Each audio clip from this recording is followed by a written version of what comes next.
Salário mínimo ultrapassa a marca de R$ 1.500, mas o poder de compra do brasileiro diminui a cada dia. A crise financeira desencadeia crises de ansiedade. E o dólar se mantém próximo ao preço de R$ 6 e causa grandes impactos no Brasil. Estas e outras notícias você confere agora no CJC News Reportagem.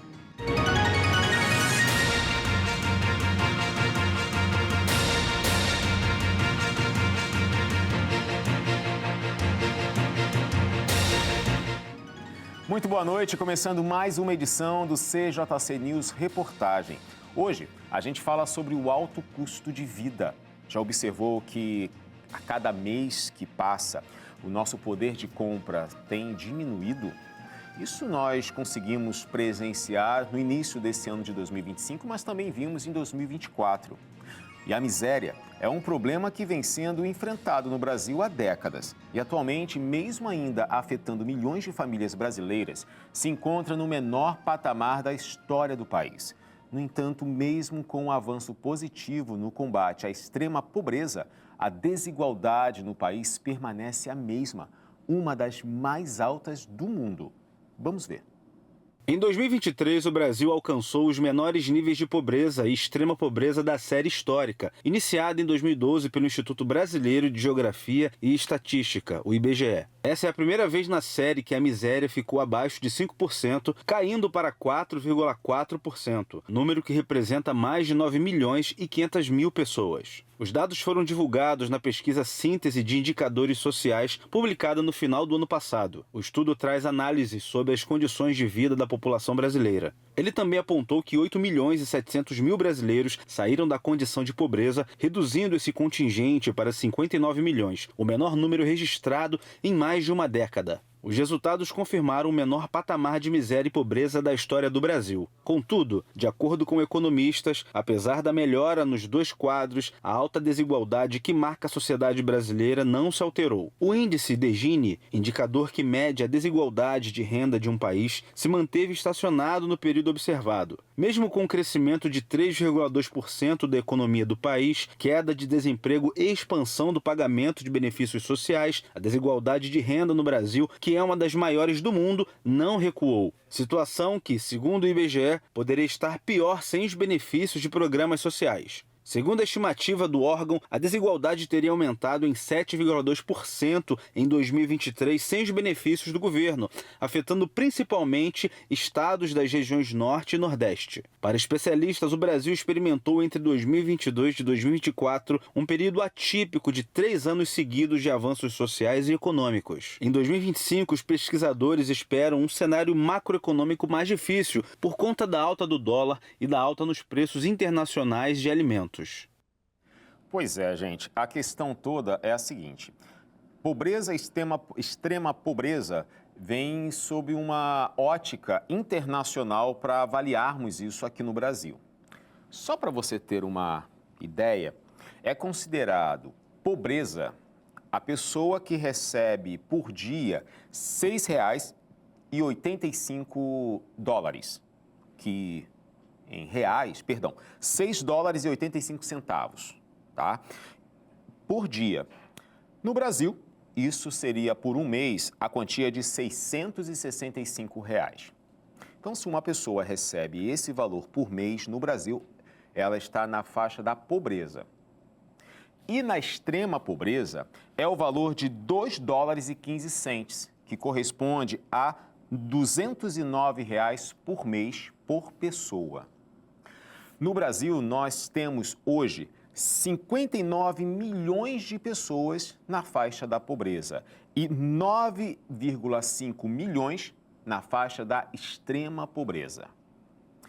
Esses números recuaram, tá? Nós saímos aí, tivemos um recuo de 31% para 27% da população de pobreza e de 5,9% para 4,4% de extrema pobreza. Os números melhoraram. A miséria realmente tem diminuído, mas as desigualdades não. Nessas oscilações de mercado, os com poder aquisitivo mais alto acabaram sendo beneficiados. Porém, os menos afortunados sentiram muito no bolso para se manter, para sobreviver, para cuidar da família. Você pode perceber que muitas pessoas que há alguns anos atrás tinham plano de saúde hoje cancelaram o plano. Faziam compras do mês, uma compra bem recheada. Hoje compram o básico. Já não conseguem fazer a reforma da casa como antes. Precisam frear quantos avanços porque falta dinheiro. A questão é que a pobreza acabou. E a gente viu na reportagem aí os programas sociais, né, Bolsa Família, e agora, depois da autorização e liberação, né, de verba para o pé de meia, isso tudo contribui para que as famílias consigam ganhar algum benefício. Se você observar bem, R$ 665 mês, que faz com que a pessoa esteja na pobreza, tirou muitos, o Bolsa Família tirou muitos da extrema pobreza para a pobreza. A questão é o desenvolvimento disso. Eu soube de um caso recentemente de um jovem que é aqui do Rio de Janeiro e ele falou o seguinte: eu preciso ir lá no Nordeste, eu preciso ir lá na minha família. Mas por quê? Porque eu preciso ter mais um filho por conta do benefício. E aí a criança vem como uma forma de recurso. É lamentável dessa maneira, pensar dessa maneira, não? Vamos para a nossa nuvem de palavras. Joga aqui na tela. Olha, palavras que estão todas em volta aí do dólar. É uma palavra, é um tema grande, complexo aqui, que acaba influenciando no mundo inteiro. Mas a gente tem desigualdade, dinheiro, preço, combustíveis, alta compra, impacto, inflação, IPCA, famílias, mercado, salário mínimo. A gente vai falar de salário mínimo daqui a pouco. Mas o dólar, a gente fala do dólar constantemente aqui no CJC News, porque ele acaba influenciando a vida de todos nós aqui do Brasil. E é sobre isso que a gente vai ver agora. Olha só, a recente valorização do dólar tem gerado efeitos significativos na economia brasileira, influenciando desde o preço dos alimentos até o custo de combustíveis e eletrônicos. A alta da moeda americana reflete tanto fatores externos, como decisões econômicas dos Estados Unidos e da China, quanto incertezas internas, como a condução da política fiscal no Brasil. Rodou.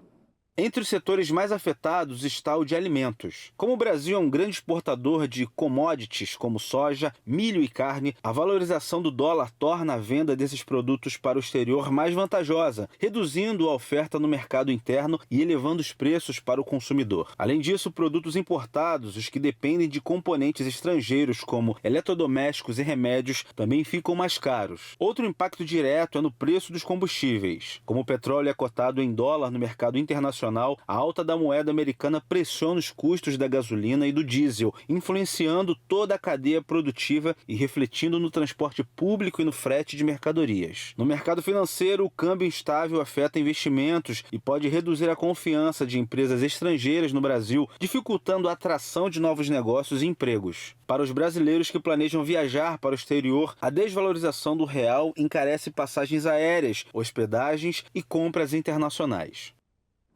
Olha, especialistas alertam que enquanto o dólar permanecer em patamares elevados, os reflexos no custo de vida continuarão sendo sentidos pela população, exigindo planejamento financeiro e atenção às movimentações do mercado.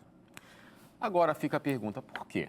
Se aqui a gente compra tudo em real, ganha em real, por que o dólar recebe uma valorização e a gente sofre, paga as coisas mais caras?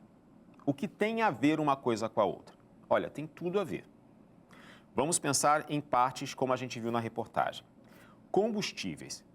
A gente aqui tem uma grande empresa de combustíveis. A Petrobras consegue aqui ter uma extração de petróleo fantástica.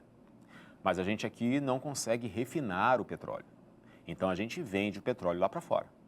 Na hora de comprar o petróleo, ou melhor, o combustível, que é o petróleo já refinado, a gente paga em dólar, porque toda transação comercial entre países é com a moeda dólar comercial.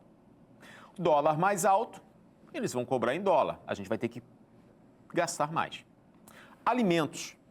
Se nós produzimos um alimento aqui, vamos colocar, por exemplo, no Rio Grande do Sul, quando eu tive a oportunidade de ir para Santana do Livramento, que faz divisa com o Uruguai, eu tive a oportunidade de passar pela estrada e ver muitas plantações de arroz. É fantástico. Se você ainda não teve oportunidade, eu te convido a visitar um espaço desses de criadouro de arroz. Cultivo, né? Porque são piscinas de água e o arroz fica ali dentro, você vê só os matinhos assim, é muito bonito. Mas um produtor de arroz, um agricultor, ele vai vender o arroz para o mercado interno e para o mercado externo. Aí convenhamos, eu vou produzir o arroz, nós dois trabalhamos no mesmo terreno, somos os produtores. Nós vamos pegar esse arroz e vamos vender para o Brasil, para os mercados brasileiros. Vamos ganhar em real. E aí a gente pega a parte desse arroz e vende para o mercado internacional e ganha em dólar. Na sua opinião, a maioria dos agricultores vão preferir vender para quem? Para fora do Brasil, porque acabam ganhando mais. É a lei da oferta e da procura, é a lei do que ganha mais, do que paga mais. Dessa forma, para compensar, ele também vende o arroz aqui num preço mais alto para conseguir ganhar mais lucro. Já que está ganhando lucro vendendo lá fora, se eu vender lá fora, eu vou ganhar mais, mas eu vou vender aqui, então eu vou aumentar também. Gente, é a lógica de mercado. E isso acaba saindo do nosso bolso. Mas é tudo. Eletrônicos. Qualquer celular que você comprar vai pagar mais caro nessa fase aí que o dólar está custando quase R$6. A gente deu uma diminuída, né? Tá menos de 6, mas qualquer momento ultrapassa. Isso tudo compromete o nosso custo de vida aqui no Brasil. Vamos falar de combustível? Já toquei no assunto, vamos entrar mais um pouquinho nisso? Olha, o preço dos combustíveis tiveram novos aumentos em 2025. A decisão foi tomada pelo Conselho Nacional de Política Fazendária em outubro do ano passado e começaram a valer a partir de fevereiro. A alíquota subiu 10 centavos por litro, chegando a R$ 1,47, tá? R$ 1,47. Você pode pensar 10 centavos por litro? Isso importa? Na verdade, o que importa é o efeito cascata que isso pode gerar. O custo do transporte é refletido no preço de produtos e serviços. Na prática, a alta dos combustíveis impacta na alta dos preços de basicamente todos os setores da economia. A gasolina foi o subitem que mais influenciou o IPCA, considerado a inflação do país em 2024, com uma alta de quase 10%. O preço dos combustíveis é livre no Brasil, por isso a decisão de aumentar o valor dos combustíveis cabe aos postos, que geralmente repassam a alta nos tributos ao consumidor. Olha, por que aumenta tudo com o aumento da gasolina? É porque nada surge, gente. Você tem que produzir no lugar, vai vender para tal lugar, vai ter a entrega. E essa entrega não é... O Brasil é um país que tem uma ferrovia que poderia ser mais bem utilizada. A gente tem muitas rodovias. Lembra da greve dos caminhoneiros que o Brasil parou? Por quê? Porque a gente depende dos caminhoneiros para que os produtos circulem pelo país. Se o combustível está caro, aumenta, ele vai aumentar o preço. Só que os tributos também aumentam. E aí vai um aumentando para o outro. É o efeito cascata, né? Para você comprar a semente chega por um transporte. Você vai pagar mais caro já por conta do transporte. Aí você vai vender mais caro, vai devolver para o mercado com o transporte, vai pagar mais... E aí vai. Desse jeito, é um efeito que a gente só consegue frear se os postos de gasolina não repassassem os tributos para o consumidor. mas aí eles também vão ter o prejuízo. É esse efeito que a gente se assusta a cada dia. É por isso que o quilo do café está o preço que está no mercado. O café agora é um produto de primeiro mundo. Não dá mais para tomar um cafezinho barato, não. Vamos seguir, gente. Olha, o News hoje falando sobre custo de vida alto aqui no Brasil. Eu acho que a gente, pelo custo, a gente devia ser considerado um país de primeiro mundo. Pelo custo de vida que a gente paga aqui. Olha, a preocupação constante com dinheiro pode ir além de um simples aperto no orçamento e se transformar em um problema de saúde mental. Conhecida como ansiedade financeira, essa condição se manifesta quando o modo de endividamento e o medo do endividamento, a insegurança sobre a falta de recursos, de planejamento financeiro, gera um estado de estresse prolongado. Essa ansiedade financeira que parece que muitos brasileiros vêm sofrendo, mas não percebe ou acha que é só porque é preocupação com dinheiro. Mas a gente fica tão ansioso que acaba afetando a nossa saúde mental, nosso estilo de vida. É o sono, é a alimentação, é a rotina. Veja só. Os sintomas podem variar, mas incluem insônia, irritabilidade, dificuldade de concentração, procrastinação e até isolamento social. A pressão constante causada pelas finanças pode afetar o desempenho no trabalho, a qualidade nos relacionamentos e até a saúde física, levando a dores de cabeça, fadiga e aumento da pressão arterial. Especialistas explicam que a ansiedade financeira está diretamente ligada à incerteza econômica e ao alto custo de vida. O medo de não conseguir pagar contas, poupar para o futuro ou lidar com emergências cria um ciclo de preocupação que dificulta até mesmo a tomada de decisões racionais sobre o dinheiro. Para aliviar esse impacto, a recomendação é buscar estratégias de controle financeiro, como organizar despesas, estabelecer metas realistas e, se necessário, procurar ajuda profissional, seja de um consultor financeiro ou de um terapeuta. Cuidar da saúde mental é tão importante quanto manter o equilíbrio das contas, já que um estado de estresse contínuo pode comprometer a qualidade de vida e a segurança financeira no longo prazo. Tá aí, gente, a ansiedade financeira é real e eu queria muito saber quem não sofre com isso. Quem tem dinheiro na conta, quem tem dinheiro sobrando, quem faz o dinheiro render mais dinheiro. Mas a maioria não tem essa realidade. E aí, a gente olha assim no YouTube e vê muitos youtubers ganhando muito bem, né? Comprando mansões em condomínios fechados, de luxo aqui no Rio de Janeiro, São Paulo. Pois é, mas não são todos. Tem muitos ali que estão, suando para conseguir ter algum dinheiro. As redes sociais não dão permutas assim tão fáceis. Ah, não, tenho muitos seguidores no Instagram, já vou começar a ganhar dinheiro. Você percebe que não são todos. É igual jogador de futebol. Muita gente tem talento, mas não são todos que são contratados para clubes e ganham fortunas.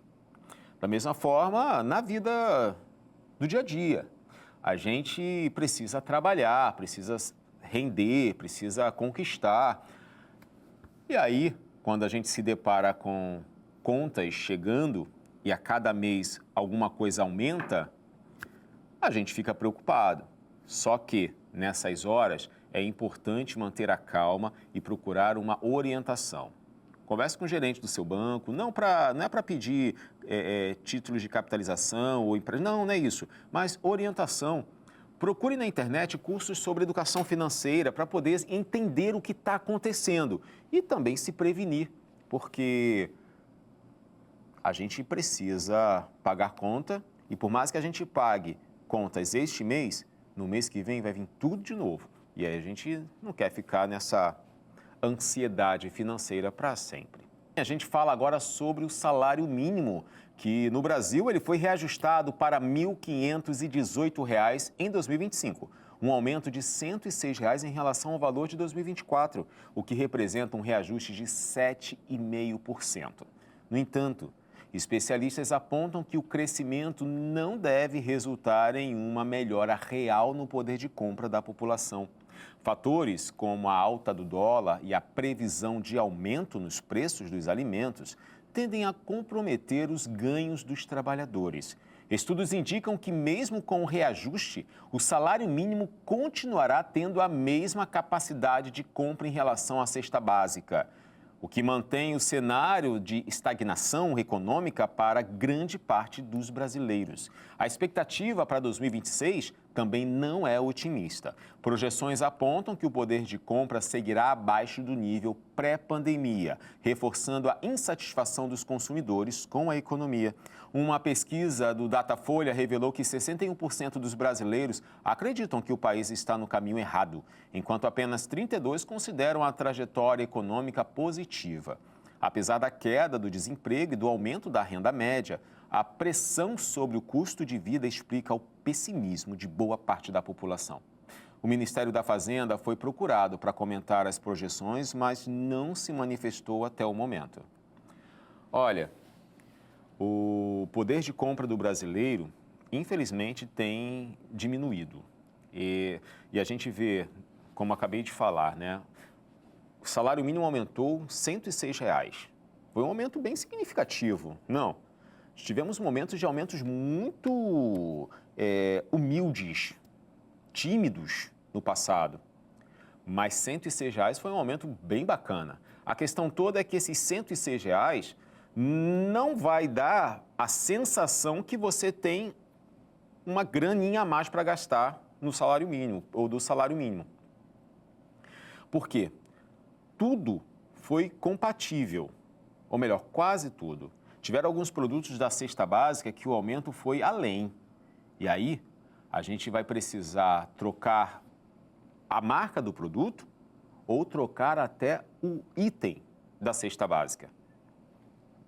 Isso tudo para compensar que tudo aumentou e a gente teve aumento do salário mínimo, mas na real não consegue comprar nada mais e nada além.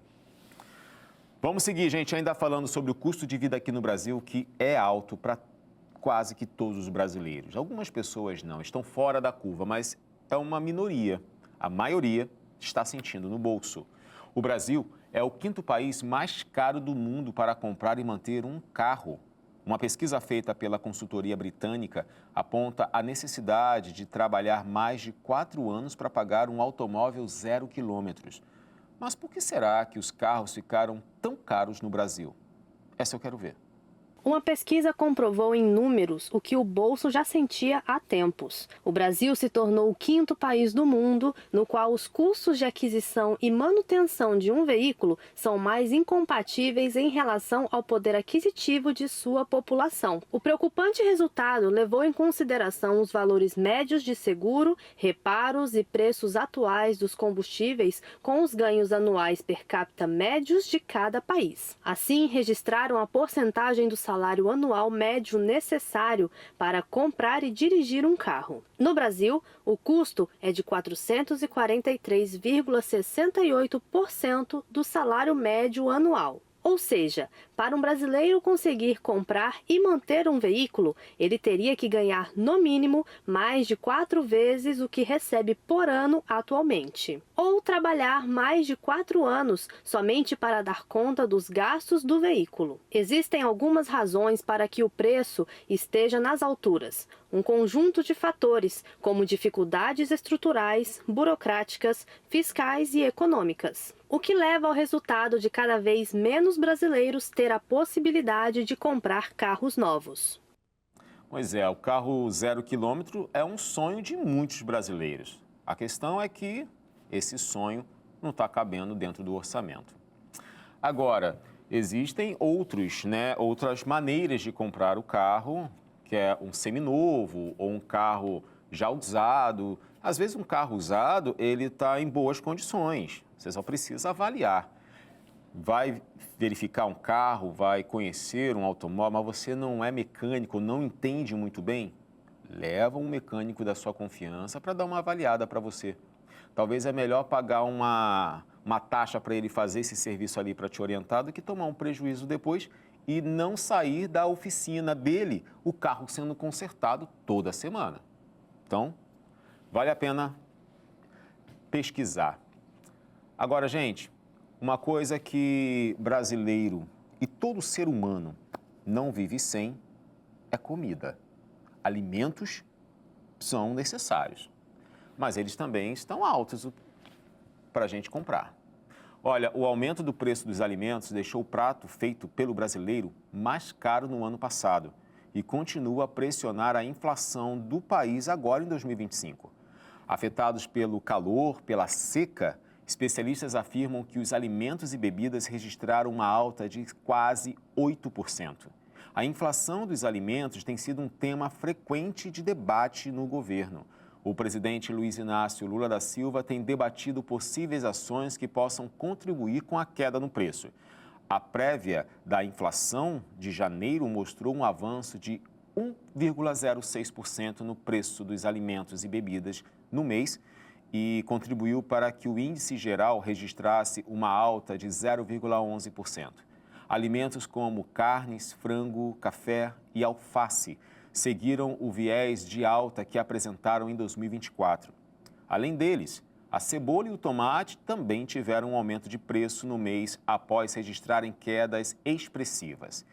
Esses preços mais altos foram consequências de problemas na produção que foram motivados pelo clima extremo com muito calor, seca prolongada e enchentes que afetaram o sul do país.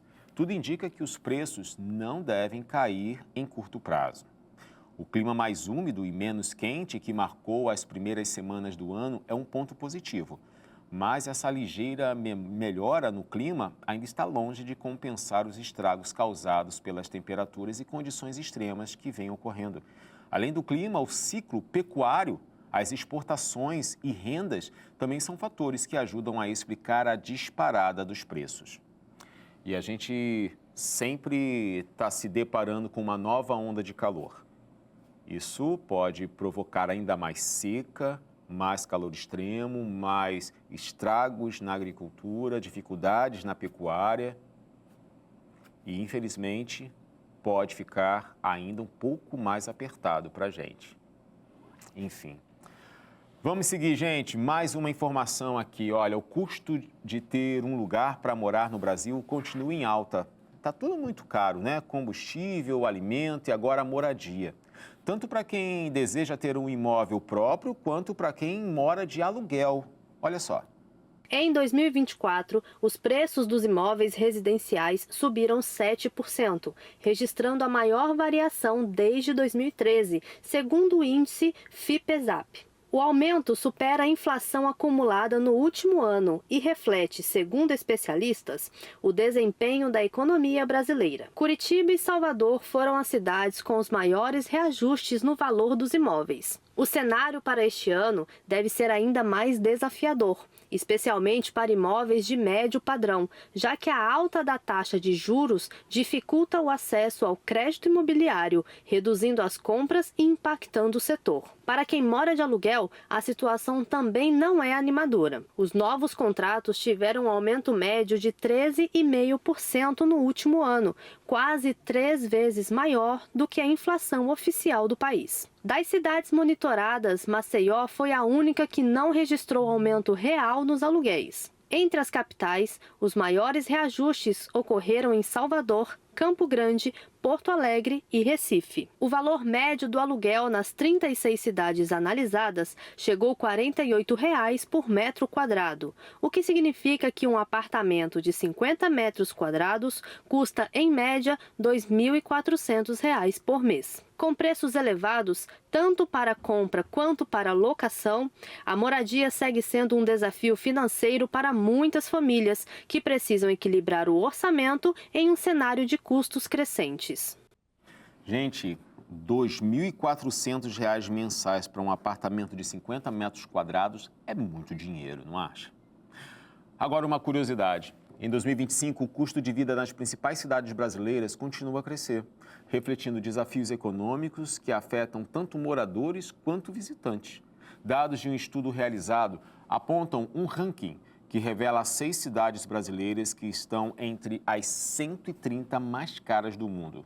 Em primeiro lugar, sabe quem está? São Paulo, a maior metrópole brasileira, que abriga cerca de 12,3 milhões de pessoas. Reconhecida como centro financeiro do país, Ela oferece uma ampla gama de serviços e oportunidades de emprego. Em seguida, temos Rio de Janeiro, Santos, Campinas, Porto Alegre e Belo Horizonte. Além da carestia, o IBGE também traz dados sobre as cidades brasileiras que tiveram inflação acima da média nacional. Ao todo, foram pesquisadas 16 localidades e o resultado levou em conta o Índice Nacional de Preços ao Consumidor Amplo, o IPCA. Em primeiro lugar, com 6,51%, ficou São Luís, do Maranhão. Cidades caras exigem uma gestão financeira mais rígida, tornando essencial avaliar despesas fixas, como aluguel, alimentos, oportunidades de renda e a relação custo-benefício de cada local. Esse conhecimento é útil para empresas, investidores ou para mudanças pessoais. Então, está pensando em mudar de cidade, que a sua cidade tem um custo alto? Pesquise bem, porque às vezes a próxima cidade pode talvez ter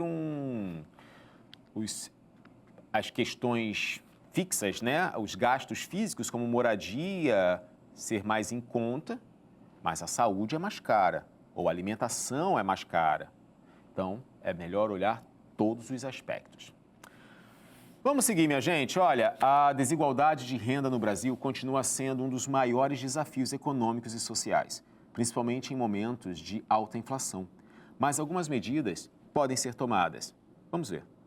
Para reduzir essa disparidade, especialistas apontam a necessidade de políticas públicas eficazes, como o fortalecimento de programas de transferência de renda, a ampliação do acesso à educação de qualidade e o estímulo à geração de empregos formais. Além disso, medidas como a valorização do salário mínimo e incentivos a pequenos empreendedores são fundamentais para melhorar a distribuição de renda e garantir melhores condições de vida para a população mais vulnerável. Em momentos de alta inflação, como o atual, o impacto no orçamento das famílias é ainda mais severo, principalmente para aqueles que já possuem dificuldades financeiras. O aumento dos preços reduz o poder de compra e exige maior organização financeira para evitar o endividamento excessivo. Para enfrentar essa realidade, economistas recomendam que as famílias priorizem os gastos essenciais, como alimentação, moradia e saúde, evitando despesas supérfluas.